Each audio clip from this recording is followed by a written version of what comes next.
ఈరోజు ఒక మహిళకి న్యాయం చేయని ప్రభుత్వం ఉంటే ఏంటి, లేకపోతే ఏంటి? నాకు ఇలాంటి అత్యాచారాలు జరగకుండా చట్టాలు ఉన్నాయి, కానీ ఆ చట్టాలకి ఒక భయం, ఆ చట్టాలు ఇంప్లిమెంటేషన్లో సరిగా లేదు, ఆ చట్టాలంటే భయం లేదు. అందుకే ఇలాంటి ఇన్సిడెంట్స్, నిర్భయ, దిశ లాంటి ఇన్సిడెంట్స్ అయినా కూడా ఈ అభయ లాంటి ఇన్సిడెంట్స్ ఇంకా జరుగుతూనే ఉన్నాయి.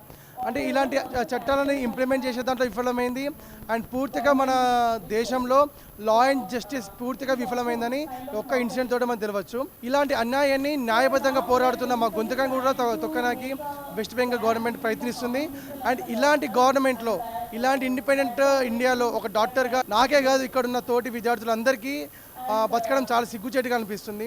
సెంట్రల్ గవర్నమెంట్ కానీ, వెస్ట్ బెంగాల్ కానీ, అండ్ జనాలందరూ, సంఘాలు, ఎన్జిఓస్, మిగతా మహిళా సంఘాలు అందరూ ముందుకొచ్చి వెస్ట్ బెంగాల్ గవర్నమెంట్ మీద ప్రెషర్ పెట్టి ఇలాంటి దాదాగిరిని, ఇలాంటి రౌడీజాలని, లాంచ్ చేసేసిన ఉన్న గవర్నమెంట్ని ప్రశ్నించాలని, ఆ బాధితురాలకి న్యాయం జరగాలని, మీ వంతు మీ సాయం చేయాలని కోరుకుంటున్నాం.